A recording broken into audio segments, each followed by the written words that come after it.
Good morning everyone. This is our next lecture of class 10th electricity physics.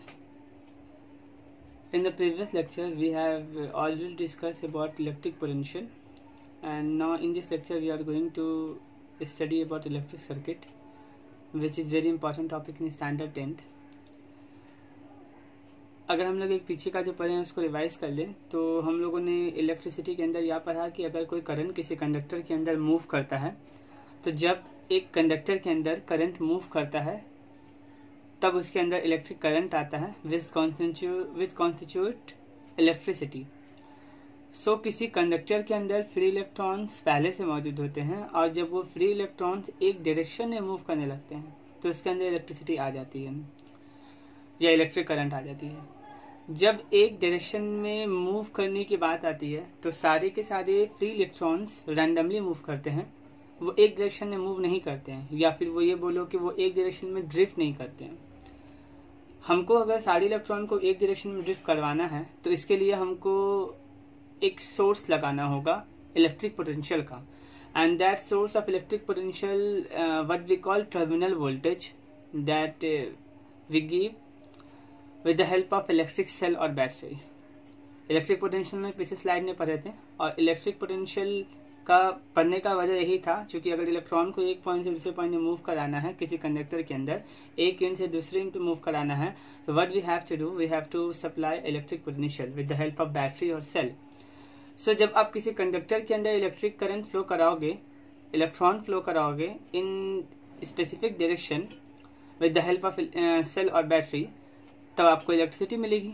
और उस electricity का आप use करोगे अपने घर में डिफरेंट अप्लायंसेस को जलाने के लिए, चाहे वो ट्यूबलाइट हो, चाहे वो बल्ब हो, फैन हो, एसी हो, कूलर हो, एटसेट्रा. सो ये आप जब एक कॉन्टिन्यूअस पाथ बनाओगे करंट को फ्लो होने का, conductor plus source of energy that is cell और बैटरी और मे बी जनरेटर, और consumer of energy that what we call resistor और लोड, इलेक्ट्रिक बल्ब और फैन. तो ये जो कंप्लीट सेटअप होता है ये क्लोज होता है, क्लोज कंटिन्यूअस सेटअप होता है, और इसी को हम लोग इलेक्ट्रिक सर्किट बोलते हैं. और आज का टॉपिक भी हम लोग का इलेक्ट्रिक सर्किट ही है. अगर इलेक्ट्रिक सर्किट को डिफाइन करें तो an electric circuit is the close conducting path along with electric current flow. कोई भी क्लोज कंडक्टिंग पाथ जिससे करंट फ्लो हो उसे हम लोग इलेक्ट्रिक सर्किट कहते हैं. इलेक्ट्रिक सर्किट दो तरह का हो सकता है, एक वो कि क्लोज कंडक्टिंग पाथ हुआ तो क्लोज इलेक्ट्रिक सर्किट, और अगर ओपन कंडक्टिंग पाथ हुआ, कंडक्टिंग तो होगा ही नहीं अगर ओपन हो जाए तो, लेकिन अगर पाथ ओपन हो जाए किसी पॉइंट से तब उसको हम लोग ओपन इलेक्ट्रिक सर्किट कहते हैं. कोई भी आपने स्टैंडर्ड 8 में भी इलेक्ट्रिक सर्किट के बारे में पढ़ रखा. अगर एक इलेक्ट्रिक सर्किट की बात करें तो एक इलेक्ट्रिक सर्किट में मेन जो उससे कंपोनेंट्स होते हैं वो तीन होते हैं, मेन तीन ही पार्ट होते हैं. एक जो सोर्स होगा एनर्जी का, जो इलेक्ट्रॉन को एक पॉइंट से दूसरे पॉइंट में मूव कराएगा, that is source of energy. It may be cell, it may be battery, combination of cell, और generator that we will discuss in the next chapter, AC और डीसी जनरेटर. नेक्स्ट जो important component और part है वो है connecting wire. Wire जो जिससे electric current flow होगा और जो सेल में अटैच्ड होगा, एज वेल एज जो कंज्यूमर है उसमें अटैच्ड होगा. The next is consumers of energy that is bulb, resistors और any other appliances that we use in our home. ये तीन मेन कंपोनेंट है जो एक सर्किट के अंदर होना ही चाहिए इन ऑर्डर टू ड्रॉ और to make a simple circuit. इसके अलावा बहुत सारे पार्ट सर्किट के अंदर और भी होते हैं जिसके बारे में हम लोग बारी बारी बात करेंगे along with their symbol also. तो सबसे पहले यहाँ पर सोर्स ऑफ एनर्जी में अगर लें तो सेल, बैटरी या जनरेटर चाहिए. जनरेटर के बारे में हम लोग बाद में बात करेंगे जैसा मैंने आपको बताया. तो पहले हम लोग इलेक्ट्रिक सेल के बारे में बात कर ले कि इलेक्ट्रिक सेल होता क्या. तो अगर इलेक्ट्रिक सेल के बारे में बात करें तो सेल क्या है, तो cell source of electric current है. Although cell does not create or cell does not produce charges, but it a source of electric current because it help to move the electron from one end to other end. Cell source है electric current का जो convert करता है chemical energy को electrical energy में. Cell एक source है जो केमिकल एनर्जी को कन्वर्ट करता है इलेक्ट्रिकल एनर्जी में. अगर हम सेल के सिंबल की बात करें तो this is a normal symbol of cell. Plus minus, एक इसका दो टर्मिनल होता है, एक टर्मिनल इस तरफ जो प्लस होता है, एक टर्मिनल इस तरफ जो माइनस होता है। तो इसका मतलब कोई भी सेल एक डिवाइस है जो केमिकल एनर्जी को कन्वर्ट करता है इलेक्ट्रिकल एनर्जी में, यानी कि इसके अंदर कुछ केमिकल रिएक्शन होता है and that convert into electrical energy जो हम लोगों को मिलता है। इसका सिंबल ये है, इसमें आपको साफ दिख रहा है कि एक दो बार दिख रहा है, एक बार थोड़ा लॉन्गर है, एक बार जो स्मॉलर है। ये जो लॉन्गर बार है और स्मॉलर बार है, इन दोनों बार को हम लोग टर्मिनल्स कहते हैं। इसमें से एक को पॉजिटिव टर्मिनल कहते हैं, दूसरे को नेगेटिव टर्मिनल कहते हैं। तो जो पॉजिटिव टर्मिनल होता है उस पॉजिटिव टर्मिनल को हम लोग कैथोड कहते हैं। Positive terminal is called cathode and negative terminal is called anode. और नेगेटिव टर्मिनल जो होता है उसे हम लोग एनोड कहते हैं। पॉजिटिव टर्मिनल को कैथोड और नेगेटिव टर्मिनल को एनोड। बट एक बात जो काफी इंपॉर्टेंट है, जो काफी बच्चों को प्रॉब्लम होती है और आपको याद रखनी है, वो ये कि इलेक्ट्रिक सेल कितने तरह के होते हैं। और यहाँ जो हम पॉजिटिव टर्मिनल बोल रहे हैं ये कैथोड है और नेगेटिव टर्मिनल जो है एनोड है। एक्चुअली में यहाँ पर जब हम सेल की बात करते हैं जो हमको पोटेंशियल डिफरेंस प्रोवाइड करता है, पोटेंशियल डिफरेंस प्रोवाइड करने के लिए जिस सेल की हम बात करते हैं वो गैल्वेनिक सेल ही होता है। गैल्वेनिक सेल एक टाइप का सेल है। सेल की अगर टोटल बात करें, टोटल टाइप जो सेल का होता है वो आप अभी जानो, दो तरह का सेल होता है। एक गैल्वेनिक सेल होता है जिसको हम लोग वोल्टाइक सेल भी कहते हैं। Galvanic name after the name of scientist Luigi Galvani and Alexandra Volta. Galvanic cell और वोल्टाइक सेल ये एक टाइप का सेल है। और अगला जो सेल होता है वो आपको इलेक्ट्रोलाइटिक सेल होता है। यहाँ पर जब हम सेल बात कर रहे हैं वो गैल्वेनिक सेल की बात कर रहे हैं या फिर वोल्टाइक सेल की बात कर रहे हैं। गैल्वेनिक सेल और वोल्टाइक सेल करता क्या है, तो गैल्वेनिक सेल और वोल्टाइक सेल का काम होता है कि वो रिडॉक्स रिएक्शन से या फिर वो बोले किसी केमिकल के रिएक्शन की वजह से उस केमिकल एनर्जी को कन्वर्ट करता है इलेक्ट्रिकल एनर्जी में। But on the other hand if we are talking about electrolytic cell, तो इलेक्ट्रोलाइटिक सेल किसी भी कंपाउंड को ब्रेक करता है in their component or in their atoms or in their ions with the help of or with the passage of electric current। एक बात जो काफी इंपॉर्टेंट है जो आपको इसमें याद होना चाहिए कि जब हम लोग इलेक्ट्रोलाइटिक सेल की बात करते हैं या जब हम लोग गैल्वेनिक सेल की बात करते हैं, तो ये गैल्वेनिक सेल ही मैंने आपको बताया है। गैल्वेनिक सेल के अंदर जो पॉजिटिव टर्मिनल होता है उसे कैथोड कहते हैं और जो नेगेटिव टर्मिनल होता है उसे एनोड कहते हैं। ये अगर नॉर्मल सा आप गैल्वेनिक सेल का आप ड्रॉ करोगे तो ये गैल्वेनिक सेल ही है जहां पर एक टर्मिनल पॉजिटिव होता है, एक टर्मिनल नेगेटिव होता है। बट जो इलेक्ट्रोलाइटिक सेल होता है उसमें भी दो टर्मिनल होते हैं, एक पॉजिटिव होते हैं, एक नेगेटिव होते हैं। क्योंकि उसमें भी दो इलेक्ट्रोड्स होते हैं, एक पॉजिटिव इलेक्ट्रोड्स होते हैं, एक नेगेटिव इलेक्ट्रोड्स होते हैं। लेकिन in electrolytic cell positive terminal और positive electrode is called anode, but and negative electrode और negative terminal is called cathode. Must remember this point. This is for galvanic cell और voltaic cell। galvanic cell और voltaic cell में positive terminal को cathode, negative terminal को anode बोलते हैं। But in electrolytic cell positive terminal को anode बोलते हैं और नेगेटिव टर्मिनल को कैथोड बोलते हैं। फिर से गैल्वेनिक सेल का काम होता है टू प्रोड्यूस और to convert chemical energy into electrical energy and electrolytic cell का काम होता है कि वो किसी कंपाउंड को उसके आयंस में ब्रेक करे by the passage of electricity. This is all about electric cell that we have to study in standard 10th। जब आप क्लास 11th में जाओगे तो वहां आपको इलेक्ट्रोकेमिस्ट्री पढ़ना है, उसमें आप इलेक्ट्रिक सेल के बारे में और डिटेलिंग करोगे। नेक्स्ट जिसमें आता है बैटरी आता है। बैटरी क्या है, तो बैटरी आप पहले से जानते हो, बैटरी जो है वो सेल का कम्बिनेशन है। जब दो या दो से ज्यादा सेल को हम सीरीज में ज्वाइन कर लेते हैं इस तरह से कि एक का नेगेटिव टर्मिनल दूसरे सेल के पॉजिटिव टर्मिनल से अटैच करते हैं, ऐड करते हैं, तो उसे हम लोग बैटरी कहते हैं। यहाँ आपको सिंबल की अगर बात करें तो सिंबल जो बैटरी का होता है वो सिंबल एक सेल का पॉजिटिव टर्मिनल, दूसरे सेल का नेगेटिव, इसी सेल का नेगेटिव टर्मिनल, और ये पॉजिटिव टर्मिनल से, ये इस सेल के पॉजिटिव टर्मिनल से, ये पॉजिटिव टर्मिनल, ये नेगेटिव टर्मिनल, इस सेल का जो ये नेगेटिव टर्मिनल है इसको कनेक्ट किया गया है पॉजिटिव टर्मिनल से। आप चाहो तो कनेक्ट भी कर सकते हो, बोथ आर करेक्ट। आप चाहो तो कनेक्ट ना भी करो या आप चाहो तो कनेक्ट कर भी दो, both are correct. So battery is the combination of one और टू और more than two cells. Next जो हमारा है कंपोनेंट वो है कंडक्टिंग वायर। कंडक्टिंग वायर जिससे करंट एक के सर्किट में फ्लो होता है, कंडक्टिंग वायर। कंडक्टिंग वायर का अगर सिंबल की बात करें तो वो सिर्फ एक स्ट्रेट लाइन से हम कंडक्टिंग वायर को दिखा सकते हैं। This is our straight line, straight line से हम एक कंडक्टिंग वायर को दिखा सकते हैं। फोर्थ जो हमारा कंपोनेंट है एक इलेक्ट्रिक सर्किट का, वो है connecting wire. That is conducting wire and this is connecting wire. जब दो वायर को हम कनेक्ट करते हैं, सर्किट बनाते हैं, सर्किट में दो वायर को कनेक्ट करने की जरूरत पड़ती है, तो दो वायर को कनेक्ट करने के लिए हम ऐसा नोड या जंक्शन बनाते हैं। ये एक वायर है और ये एक वायर है। जब दोनों को कनेक्ट करना होता है तो हम ऐसा एक जंक्शन बना देते हैं जहां पर मालूम पड़ता है कि ये वायर, अगर ये वायर L1 है और ये वायर L2 है, ये वायर अगर L1 है, this wire if this wire is L1 and this wire is L2, तो this wire L1 and L2 connect at a junction और at a node O, if you can say that. This is our fourth component of electric circuit, of an electric circuit. Jumper भी एक connection ही है wire का, but ये दो wire का इस तरह से कनेक्शन है कि दोनों वायर एक दूसरे को टच ना करें। जंपर हम लोग कहते हैं वायर क्रॉसिंग विदाउट टच, वह वायर जो बिना टच किए पास कर जाए।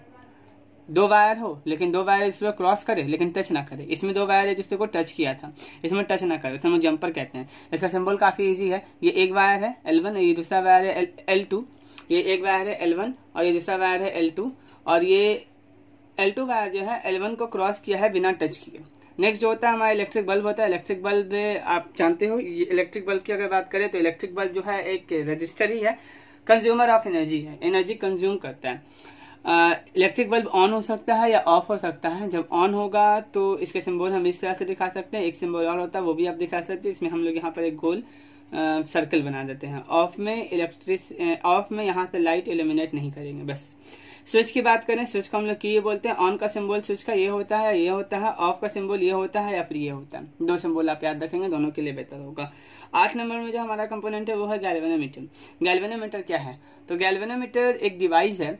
अभी तक आपने देखा होगा, हम लोग स्टार्टिंग में जब पढ़ रहे थे तो हम लोग चार्ज पढ़े थे और ये पढ़े थे इसके बाद कि चार्ज को हम डिटेक्ट कैसे करते हैं। किसी भी कंडक्टर में चार्ज है या नहीं है, डिटेक्ट करने के लिए हम लोग एक इंस्ट्रूमेंट का यूज करते हैं जिस इंस्ट्रूमेंट का नाम इलेक्ट्रोस्कोप होता है, गोल लेवल इलेक्ट्रोस्कोप होता है। तो अगर किसी कंडक्टर के अंदर करंट है या नहीं, इस चीज को मेजर कैसे, इस चीज को आप डिटेक्ट कैसे करोगे? Not only current but potential difference है कि नहीं, इस बात को डिटेक्ट करने के लिए जिस इंस्ट्रूमेंट का यूज किया है तो उसका नाम गैल्वेनोमीटर होता है। 10 गैल्वेनोमीटर क्या है? तो galvanometer is an instrument which is use to measure which is used to detect small amount of current और potential difference in a circuit. कि सर्किट में पोटेंशियल डिफरेंस है या नहीं, कि सर्किट में करंट है या नहीं, इस बात को डिटेक्ट करने के लिए जिस इंस्ट्रूमेंट का यूज करते हैं वो गैल्वेनोमीटर होता है। गैल्वेनोमीटर का सिंबल ये होता है, यहाँ पर एक स्ट्रेट लाइन, ये दो वायर है, बीच में आपको एक सर्कल होता है, उसके अंदर G लिख दोगे तो वो गैल्वेनोमीटर बन जाएगा। और ये दो टर्मिनल इसका होता है, एक टर्मिनल प्लस दिखाते हैं, एक टर्मिनल माइनस, ये सर्किट से जुड़ता है। अमीटर की बात करें तो अमीटर क्या है? Ammeter is the device which is use to measure, mind it, galvanometer is a device which is used to detect electric current or potential difference, but ammeter is a device which is used to measure electric current in a circuit। कि circuit के अंदर कितना electric current है, इस चीज को major करने के लिए जिस इंस्ट्रूमेंट का यूज करते हैं वो अमीटर होता है। और अमीटर जो बनाया जाता है वो गैल्वेनोमीटर को अल्टर करके ही बनाया जाता है।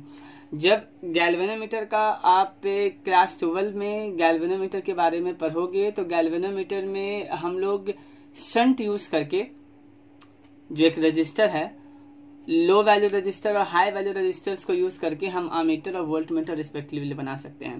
तो गैल्वेनोमीटर की मदद से ही हम अमीटर बनाते हैं। गैल्वेनोमीटर डिटेक्ट करता है करंट को और अमीटर मेजर करता है कि सर्किट में कितना करंट फ्लो हो रहा है। तो अमीटर करंट को मेजर करता है कि सर्किट में। अमीटर के सिंबल की बात करें तो ये जस्ट लाइक गैल्वेनोमीटर ही होता है, बट यहाँ पर ए लग जाता है। एक बात जो काफी इंपॉर्टेंट है कि आपको जब किसी सर्किट में आपको अमीटर लगाना है in order to detect current, तो आप चाहोगे कि सर्किट के अंदर जितना भी करंट है हम सबको मेजर करें। और अगर आप ये चाहते हो कि जितना भी करंट है सबको मेजर करें, तो ये जरूरी है कि जो सर्किट का मेन लाइन है, मेन वायर है जिससे करंट पास हो रहा है, आपको उसी के अलोंग या उसी के साथ आपको अमीटर को जोड़ना होगा।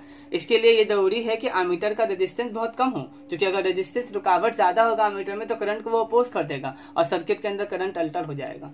तो ये बात काफी इंपॉर्टेंट है कि जो अमीटर होगा, अमीटर का रेजिस्टेंस हर हाल में बहुत कम होगा। और जब रेजिस्टेंस कम होगा तो ये कंफर्म है कि हमको अमीटर को सीरीज में ही सर्किट में जोड़ना होगा। तो काफी इंपॉर्टेंट पॉइंट है और याद रखेंगे कि ammeter is always connected in series. Ammeter को हमेशा सीरीज में कनेक्ट करते हैं सर्किट में, और इसका रेजिस्टेंस काफी लो होता है। ऐसा इसलिए करते हैं ताकि एक्यूरेट करंट को हम मेजर कर पाए इन अ इलेक्ट्रिक सर्किट। ऑब्जेक्टिव के लिए एक पॉइंट और अमीटर में मेंशन कर लेंगे, वो ये कि अमीटर का जो रेजिस्टेंस कम होता है, तो अगर हम आइडियल अमीटर की बात करें, तो अगर आइडियल तो उसको बोलते हैं जिसमें कोई दोष ना हो।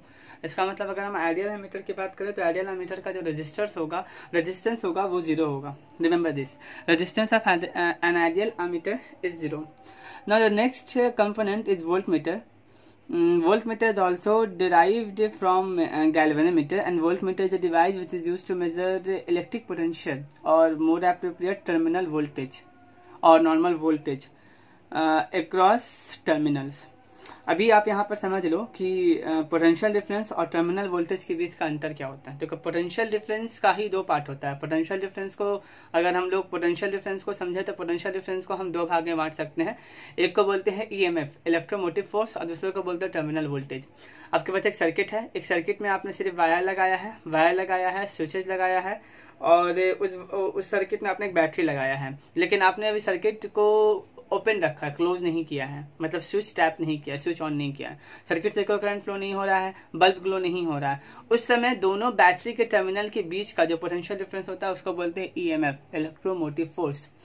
जैसे ही आप स्विच ऑन कर दोगे, स्विच ऑन करने के बाद जो आपका रजिस्टर था, रजिस्टर के एंड में, रजिस्टर का जो एंड होगा, उन दोनों के बीच का जो पोटेंशियल डिफरेंस होगा वो अब इलेक्ट्रोमोटिव फोर्स ना होकर वो टर्मिनल वोल्टेज होगा। And remember one thing which is most important, that is terminal voltage is always less than EMF, electromotive force. So हम बात कर रहे थे वोल्टमीटर की। तो वोल्टमीटर एक डिवाइस है जिसकी मदद से हम लोग इलेक्ट्रिक पोटेंशियल डिफरेंस या फिर टर्मिनल वोल्टेज को मेजर करते हैं क्रॉस टर्मिनल। सिंबल अगर बात करें तो ये गैल्वेनोमीटर का ही सिंबल होता है, बट यहाँ वी लग जाता है। Again this is plus and this is minus. एक बात हमेशा याद रखेंगे कि वोल्टमीटर से आप इलेक्ट्रिक पोटेंशियल मेजर करते हो, और वोल्टमीटर का जो कॉन्फ़िगरेशन होता है वो इस तरह का होता है कि वोल्टमीटर का रेजिस्टेंस बहुत हाई होता है। अब चूंकि रेजिस्टेंस बहुत हाई होता है तो सर्किट में आप सीरीज में नहीं जोड़ सकते हो, क्योंकि अगर रेजिस्टेंस हाई है और सीरीज में जोड़ोगे तो करंट को पास नहीं होने देगा, करंट को अपोज करेगा और सर्किट में करंट नहीं फ्लो हो पाएगा। इसीलिए हम लोग क्या करते हैं कि एक वोल्टमीटर को हमेशा पैरेलल में जोड़ते हैं टर्मिनल्स के। जिस भी कंपोनेंट का या जिस भी रजिस्टर्स का टर्मिनल वोल्टेज फाइंड करना होता है उसके पैरेलल में वोल्टमीटर जोड़ देते हैं। पैरेलल में जोड़ने से ये फायदा होता है, इससे करंट पास नहीं होता है। करंट पास इससे होने का मतलब करंट पास होता है बहुत नेग्लिजिबल होता है, और ये करंट मेन सर्किट के अंदर करंट के फ्लो को अपोज भी नहीं करता। तो याद आपको ये रखना है कि वोल्टमीटर का रेजिस्टेंस बहुत हाई होता है and it is always connected in parallel. ऐसे याद रखोगे कि हाई होता है इसलिए पैरेलल में करना पड़ता है, तो अच्छे से याद रहेगा। तो जब नॉर्मल वोल्टमीटर का रेजिस्टेंस हाई होता है तो आइडियल वोल्टमीटर का रेजिस्टेंस बहुत हाई होगा। तो कह रहे हैं कि आइडियल वोल्टमीटर का रेजिस्टेंस जो होगा वो इन्फिनिटी होगा। We can say that resistance of an ideal voltmeter is infinity, याद रखेंगे। नेक्स्ट हमारा जो होता है, बार बार हम जिक्र कर रहे हैं रजिस्टर लोड को ही कहते हैं। आपके स्टैंडर्ड 10 में कभी कभी रजिस्टर्स को हम लोग रेजिस्टेंस भी कहते हैं और लोड भी कहते हैं। रजिस्टर्स का सिंबल आपको याद रखना है, कोई भी बल्ब वगैरह ये बना सकते हैं, बट एक नॉर्मल सा अगर आपको रजिस्टर का सिंबल याद रखना है तो this is the symbol of register. ये पुराना सिंबल है, ये अभी लेटेस्ट सिंबल है, तो आप दोनों ही को रजिस्टर्स के फॉर्म में याद रख सकते हैं। रजिस्टर्स रुकावट को बोलते हैं, कोई भी घर में कंपोनेंट को रजिस्टर्स बोल सकते हैं। इसके अलावा रजिस्टर्स एक स्पेशल 2 टर्मिनल कंपोनेंट भी होता है, डिवाइस भी होता है, जो इसको स्पेशली डिजाइन किया जाता है in order to oppose the current in the circuit. जो मार्केट में आपको छोटा छोटा मिलता है, आप उसको नेट वगैरह से देख सकते हो। रजिस्टर आप टाइप करोगे तो आपको डिफरेंट टाइप का रजिस्टर दिखने लगेगा वहां पर। वो एक स्पेशल डिवाइस होता है जिसको सर्किट के अंदर हम लगाते हैं in order to oppose the current. Rheostat, अच्छा, रजिस्टर्स का रेजिस्टेंस फिक्स होता है। हम लोग रेजिस्टेंस आगे पढ़ेंगे। रजिस्टर्स का रेजिस्टेंस फिक्स होता है। रियोस्टैट दूसरा कंपोनेंट होता है, इसका नाम होता है वेरिएबल रेजिस्टेंस। रियोस्टैट को ही वेरिएबल रेजिस्टेंस भी कहते हैं, नाम से ही मालूम पड़ रहा है कि वैसा कोई भी रजिस्टर जिसका रेजिस्टेंस वेरिएबल हो, चेंज होता हो समय के साथ, अपने हिसाब से हम चेंज कर सके, उसे बोलते हैं रियोस्टैट। रियोस्टैट का सिंबल जो होता है, रेजिस्टेंस का जो सिंबल होता है उसी पे हम एक नॉर्मल सा एरो लगा देते हैं, ऑब्लिक वैल्यू और स्क्यू, या फिर इस तरह से फॉर्म लगाते हैं। नेक्स्ट जो हमारा कंपोनेंट है वो इलेक्ट्रिक फ्यूज है। इलेक्ट्रिक फ्यूज तो आप ऑलरेडी पहले से पढ़े होंगे इलेक्ट्रिक फ्यूज के बारे में। इलेक्ट्रिक फ्यूज क्या होता है? इलेक्ट्रिक फ्यूज एक सेफ्टी डिवाइस है जो हम लोग अपने घर में यूज करते हैं, और इसके बारे में एग्जाम में क्वेश्चन पूछते हैं, और हम लोग बाद में जब हम लोग magnetic effect of electric current पढ़ेंगे तो उसमें इसको दोबारा डिस्कशन करेंगे अच्छे से। अभी सिर्फ सिंबल पढ़ रहे हैं। तो इलेक्ट्रिक फ्यूज का सिंबल जो होता है वो नॉर्मल सा दिस सिंबल होता है, नॉर्मल सिंबल है इलेक्ट्रिक फ्यूज का। और नेक्स्ट जो हमारा लास्ट जो कंपोनेंट है जिसको हम लोग यहाँ पर डाल दिए हैं वो है आपको अल्टरनेटिंग करंट। अच्छा, अब ये ना कि जो बैटरी से करंट मिलती है वो डायरेक्ट करंट होता है, डीसी होता है। आपको बैटरी या फिर सेल दोनों ही से जो करंट मिलता है वो डीसी होता है। और हमारे घर में जो करंट आता है वो एसी होता है। तो अगर एक सर्किट बना रहे हैं और उस सर्किट के अंदर हम डीसी बैटरी लगाएं तो करंट जो मिल रहा है वो क्या है, डीसी करंट है। तो उसको हम लोग 2 पैरेलल बार, एक बड़ा एक छोटा लेके दिखा देंगे, जैसे हम लोग सेलने पर हैं इस केस में, जैसा सेलने पर है तो हम लोग पीछे। बट अगर हमको वो करंट जो हम सर्किट में दे रहे हैं अगर वो एसी है तो एसी कैसे दिखाओगे, बहुत आसान है। जहां पर आपने सेल लगाया था सेल के जगह पे हटा के ये लगा दो, दिस इज एसी। हमारे घर में जो बाहर से इलेक्ट्रिसिटी आती है वो एसी होती है। बाद में आगे के लेक्चर में हम एसी और डीसी के बीच में एक बहुत अच्छा डिफरेंस बताएंगे कि आपको दोनों के बीच में डिफरेंस मालूम पड़ जाएगा।